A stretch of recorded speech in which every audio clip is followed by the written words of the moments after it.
नमस्कार बालमित्रांनो, कसे आहात? हा पावसाळा सुरू आहे बरं का. शाळेत जाताना रेनकोट आणि टोपी बरोबर घ्यायची आणि छान अभ्यास करायचा. मुलांनो, आज आपला शनिवार, गोष्टीचा वार. आज माझ्या गोष्टीचं नाव आहे भक्ती. मुलांनो, देवाची जर भक्ती करायची असेल तर मनापासून करायची. देवाला मनोभावे नमस्कार करायचा. देवाजवळ सारखं काही मागायचं नसतं.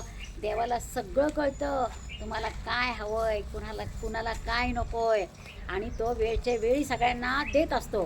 तरी आपण माणसं हावरट सारखं देवाला नमस्कार करताना, देव मला हे दे, देव मला ते दे, देव मला पास कर. पास कसं करणार? तुम्ही जर चांगला अभ्यास केला तर तुम्हाला स्मरणशक्ती देईल देव, आणि तुम्ही अभ्यास केला तुम्ही छान पेपर लिहू शकाल. उगाचच मला पास करून तुम्ही अभ्यास नाही केला तर कसं काय मग तुम्ही पास होणार? म्हणून देवाची मनोभावे भक्ती करायची असते. मुलांनो, आजच्या माझ्या गोष्टीचं नाव पण आहे भक्ती. एका गावात की नाही एक माणूस राहत असतो बरं का. तर तो कृष्णाची भक्ती करायचा. पण कृष्ण म्हणजे छोटासा लल्ला बरं का, कन्हैया. त्याची तो खूप भक्ती करायचा. त्याला नाव घालायचा, त्याला रोज कपडे छान छान द्यायचा, घालायचा त्याला. त्याच्या पुढे दही भात ठेवायचा रोज. संध्याकाळी पण त्याला वरण भात द्यायचा, सकाळी दही भात, असं त्याची रोज पूजा करायचा. आणि जिकडं जाईल तिकडे त्या लल्लाला तो घेऊनच जायचा. पिशवीमध्ये घालायचा आणि पिशवी खांद्याला अडकवायची. तो जिकडं जाईल तिकडे लल्लाला घेऊनच जायचा बरं का. एक दिवस काय होतं, त्याला कीर्तन सांगायला जायचं असतं बरं का. आणि ते कीर्तन की नाही लांब गावात जायचं असतं. मग रेल्वेने जायचं असतं त्याला. मग तो काय म्हणतो की आता रेल्वेने जायचं आहे तर मी माझ्या लल्लाला घेऊन जातो, म्हणजे लल्ला पण सगळं पाहिजे, तिकडं कीर्तन ऐकल, मी तिकडे त्याची सेवा करेल. इकडं जर घरी राहिला तर त्याची कोण सेवा करणार? म्हणून मग तो त्याला घेऊन जातो गाडीमध्ये बरं का.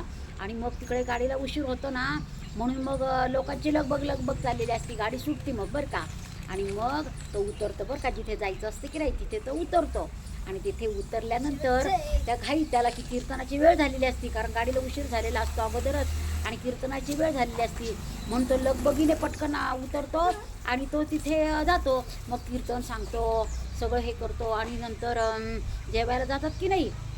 मग जेवायला झाल्यावर म्हणतो की आता आपल्याला जेवायचं आहे, पण मी लल्लाला जेवायला घातल्याशिवाय, कृष्णाला जेवायला घातल्याशिवाय मी तर जेवतच नाही. चला आपण लल्लाला बाहेर काढू, त्याची पूजा करून त्याला जेवायला घालू. म्हणून तो जातो. आपली थैली कुठे आहे लल्लाची? लल्ला तर त्या थैलीमध्येच होता, त्या पिशवीमध्येच लल्ला होता. मग ती पिशवी कुठं आहे?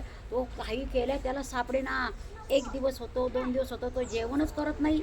तो स्वतःही आंघोळ करत नाही, जेवत नाही. माझा लल्ला उपाशी असेल, माझ्या लल्लाला, माझ्या कृष्णाला जेवायला घातल्याशिवाय मी जेवणार नाही, असं तो म्हणतो. मग काय करतात, सगळे शोध घेतात पण पिशवी काही सापडत नाही.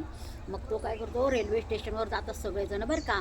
आणि रेल्वे स्टेशनवर गेल्यानंतर ज्या रेल्वेने ते आलेले असतात की नाही, ती रेल्वे तर प्लॅटफॉर्मवरच उभी असते. मग लोक म्हणतात काय हो, ही रेल्वे गेली नाही? नाही हो म्हणे, ह्या रेल्वेतनं यात्रेकरी उतरले आणि रेल्वेच बंद पडली. 3 दिवस झाले आम्ही मॅकॅनिक आणतो, इंजिनियर आणतो, पण ही रेल्वे काही सुरू होत नाही. मग त्या माणसाला खूप आनंद होतो. आणि तो माणूस ज्या डब्यात बसलेला असतं की नाही, त्या डब्यात पळपळ जातो. आणि ज्या जागेवर बसलेला असतं की नाही, त्या जागेवर त्याच्या लल्ल्याची पिशवीच असते. तो पिशवी उचलतो, त्याला नाचायला लागतो. त्याला खूप आनंद होतो की आपल्या लल्ला मिळाला मिळाला मिळाला, म्हणून तो छान नाचायला लागतो. आणि मग नाचून मग तो खाली येतो. आणि खाली उतरल्याबरोबर रेल्वेचा आवाज होतो की रेल्वे चालू झाली अशी. म्हणजे बघा भगवंताची किती कृपा असती.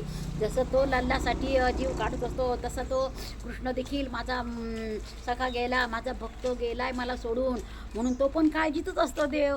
कधी जेव्हा मला घ्यायला येईल माझा भक्त, तेव्हाच मी गाडी सुरू करल. मग देव गाडीच बंद पडतो. मग काय करायचं? मग सगळ्यांना आनंद होतो, लल्ला त्याला मिळाला आणि सगळं गाडी पण सुरू झाली, सगळ्यांना आनंद होतो.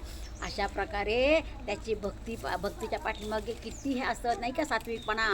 म्हणून प्रत्येकाने भक्ती अंतकरणापासनं करावी, म्हणजे देव आपल्या पाठीशी सतत उभा असतो. आवडली का गोष्ट आवडली असल्यास सबस्क्राईब करा, लाईक करा आणि शेअर करा, म्हणजे आजीची गोष्ट सगळ्यांना ऐकायला मिळेल. आवडली का गोष्ट?